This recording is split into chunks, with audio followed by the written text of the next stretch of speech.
जय मां शारदे। करवे के दिन आपको कुछ चीजें जरूर चढ़ानी चाहिए और ये 7 चीजें आपको जरूर से जरूर चढ़ानी चाहिए, तभी आपको इसका संपूर्ण फल की आपको प्राप्ति हो सकती है। अगर आप मां चौथ माता को खुश करना चाहती हैं, और ये सबसे पहले ये व्रत पार्वती जी ने शंकर जी के लिए रखा था, फिर द्रौपदी जी ने इस व्रत को पांडवों के लिए रखा था, तो ये व्रत सुहागिन महिलाओं के लिए बहुत ही उत्तम व्रत है। ये व्रत का इंतजार बेसब्री से करती हैं और ये पति की लंबी आयु के लिए रखा जाता है।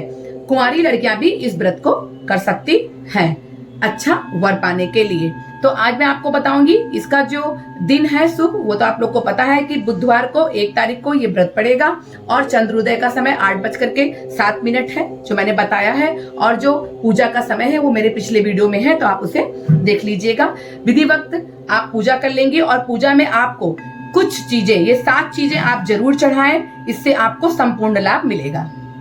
सबसे पहले तो आपको मिट्टी का करवा लेना है। ये देखिए मिट्टी का करवा आप ले लेंगी, और एक आप करवा हमेशा जोड़े में ही चढ़ाना है, याद रखेंगे ये बात आप। अगर आपके यहाँ कड़वे में दूध और पानी भरा जाता है तो आप उस हिसाब से कीजिए, हमारे यहाँ तो कुछ सामान भरा जाता है तो हम वो भरेंगे।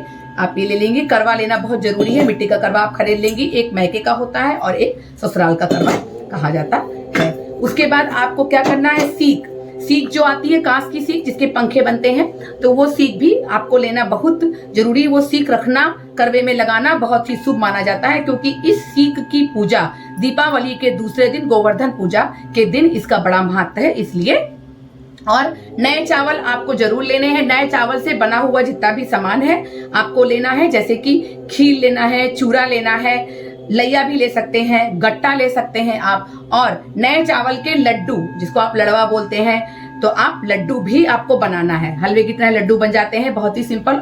और पूरी, ये आपको ये हो गया करवे में भरने के लिए आइटम हो गया। उसके बाद श्रृंगार का आपको सामान जरूर चढ़ाना है। श्रृंगार का सामान चढ़ाएंगे तो माँ पार्वती जी आपसे बहुत ही प्रसन्न होंगी। आपको तीसरा क्या करना है कि करवा माता की आपको तस्वीर रखनी है। आपको अगला क्या करना है, करवा माता की आप तस्वीर भी रख सकते हैं। आजकल दुकानों में बहुत सी तस्वीरें मिल जाती हैं जिसमें सब कुछ बना रहता है, नहीं तो आप चौक भी पूछ सकते हैं। लेकिन कोशिश करेंगे जब आप चौक में, छत पर कहीं भी करवा को बनाएंगे, करवा माता को, तो सबसे पहले आप उसे गोबर से लीप लेंगी और लीपने के बाद सुखा करके तब उसके ऊपर चौक बना करके और चावल के आइपन से उसमें हल्दी और चावल डाल करके, कच्चा चावल पिसा हुआ, उसमें पानी से घोल के तभी ऐपन के साथ में ही बनाएंगे जो आपको बनाना। नहीं तो आप तस्वीर भी ले सकती हैं। तो इससे कहा जाता है कि चंद्रमा और सूरज की उपस्थित पूजा के समय आपके पास है, और इससे चंद्रमा देवता बहुत प्रसन्न होते हैं, इसलिए तस्वीर जरूर लगाइए। जो आपको अगला सामान लेना है, हिंदू धर्म के अनुसार आपको करवे के ऊपर दीपक जरूर लगाना है। चाहे आप मिट्टी का दिया ले लीजिए, चाहे आप आटे का बनाते हैं तो बहुत शुभ रहेगा, और उसमें शुद्ध देसी घी भर करके आपको लंबी बाती का दिया जलाना है।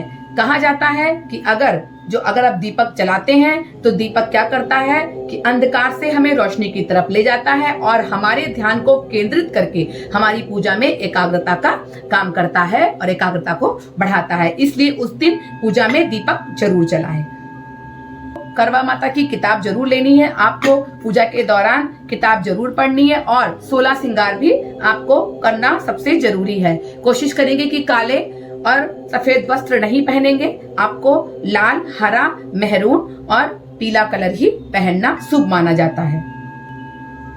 फिर आपको अगली चीज क्या लेनी है, अगली चीज माता रानी को, चौथ माता को पान का बीड़ा लगाना ना भूलें, क्योंकि पान के बीड़े से क्या होती है कि माता रानी अत्यधिक प्रसन्न होती हैं और आपकी जो भी, आपके मन में जो भी इच्छा पूर्ति के लिए जो भी विशेष चीज होती है उसको वो संपूर्ण करती हैं। तो पान का बीड़ा माता जी को जरूर चढ़ाएं और फूल भी उनको अर्पित करें।